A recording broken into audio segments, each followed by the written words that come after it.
Hello student, आज के इस वीडियो में हम लोग देखेंगे coefficient of performance of refrigerator. तो कॉफिशिएंट ऑफ परफॉर्मेंस को हम डिनोट करते हैं बीटा से। और रेफ्रिजरेटर क्या होता है? रेफ्रिजरेटर एक ऐसा इंजन होता है, यहाँ पे जो ये मैंने सर्कल बनाया है ये एक इंजन को रिप्रेजेंट कर रहा है। और रेफ्रिजरेटर जो है वो लो टेम्परेचर, जिसको हम लोग सिंक बोलते हैं, T2 केल्विन, K4 केल्विन से हीट अब्जॉर्ब करता है। तो कितनी हीट अब्जॉर्ब करी? Q2 हीट अब्जॉर्ब करी।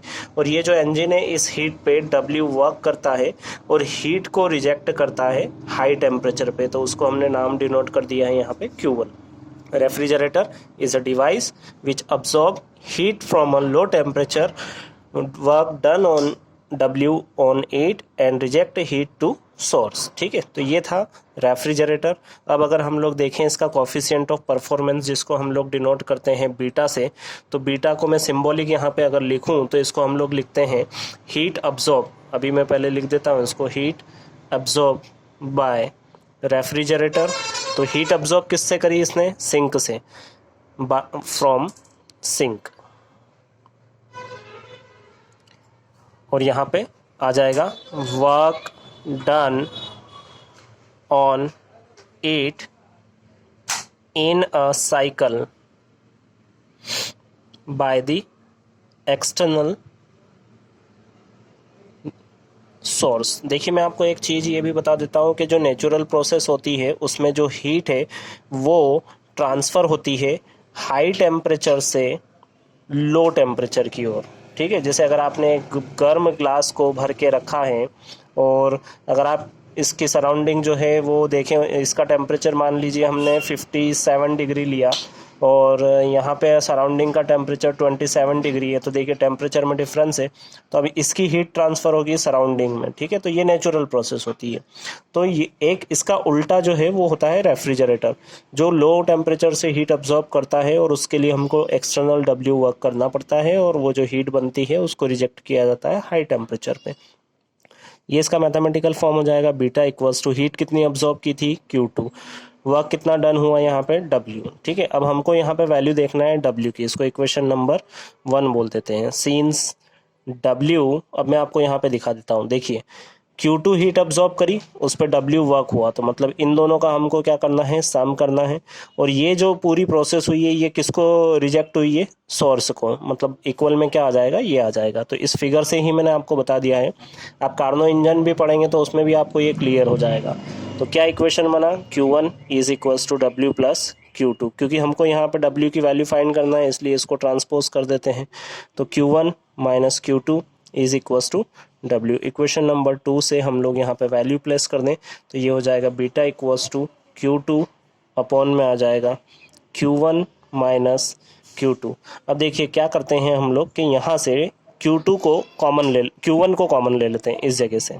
ठीक है, तो ये इस तरीके से हो जाएगा, Q2 है, यहाँ से Q1 कॉमन निकाला तो ब्रैकेट लग गया, ये Q1 कॉमन जा चुका है इसलिए यहाँ पे बचा 1 माइनस ये बनेगा Q2 और अपॉन में, क्योंकि यहाँ पे इस सेकंड टर्म में Q1 नहीं था तो हमने यहाँ पे Q1 को मल्टीप्लाई भी किया और Q1 को डिवाइड भी किया। ठीक है, तो ये तो कॉमन चला गया, तो यहाँ पे अपॉन में क्या बन जाएगा? Q1 बन जाएगा।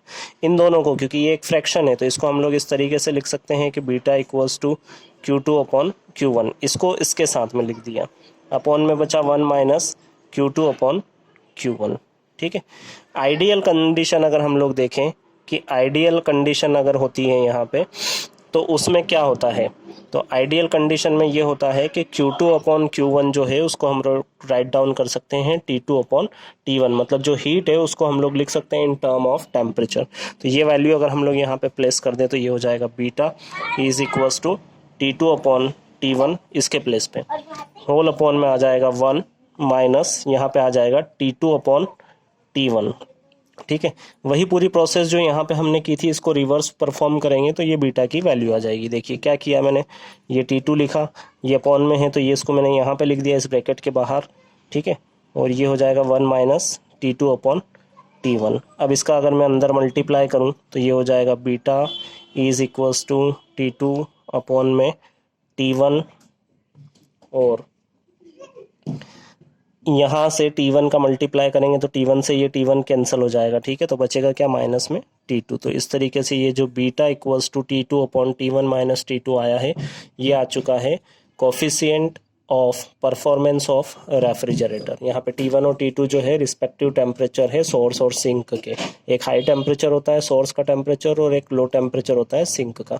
एक कंडीशन अगर हम लोग देखें कि इफ़ T2 इक्वल्स टू 0, यहाँ पे मतलब जो ये सिंक हम लोगों ने ले रखा है ये लो टेम्परेचर है, और लो टेम्परेचर कितना हो गया, 0 हो गया सपोज, है ना, होता नहीं है पर अज्यूम किया हमने कि T2 इक्वल्स टू 0, तो यहाँ पे हम लोग 0 रखेंगे, ठीक है। तो उस केस में हम लोगों को सॉरी यहाँ पे ऊपर न्यूमरेटर में क्या रखेंगे, 0। इसके प्लेस पे अगर हमने 0 रख दिया तो बीटा की वैल्यू कितनी हो गई, 0, फिर डिनोमिनेटर की वैल्यू कुछ भी हो, ठीक है। तो बीटा इक्वल्स टू 0 हो गया, इसका मतलब है कि कोफिशिएंट ऑफ परफॉर्मेंस क्या हो गया, 0। और कोफिशिएंट ऑफ परफॉर्मेंस के 0 होने का मतलब ये है कि एक्सटर्नल वर्क, ये जो W हम लोग यहाँ पे कर रहे हैं, done on refrigerator is infinite. देखिए यहाँ से, ठीक है, यहाँ से अगर हम लोग देखें तो ये W, that means W equals to कितना हो गया, इन्फिनाइट। और किसी भी बॉडी पे इन्फिनाइट वर्क जो है वो पॉसिबल नहीं हो सकता है। तो हम लोग कह सकते हैं कि ये जो कंडीशन हम लोग लेके चले थे कि T2 इक्वल्स टू 0, मतलब कि जो सिंक का टेम्परेचर है कितना है, 0 है, वो पॉसिबल नहीं है। अगर वीडियो आपको अच्छा लगा हो तो लाइक शेयर सब्सक्राइब ज़रूर करें। यहाँ पे कुछ सजेशंस आ रहे हैं स्क्रीन पे, इनसे भी आप लोग वीडियो देख सकते हैं। धन्यवाद।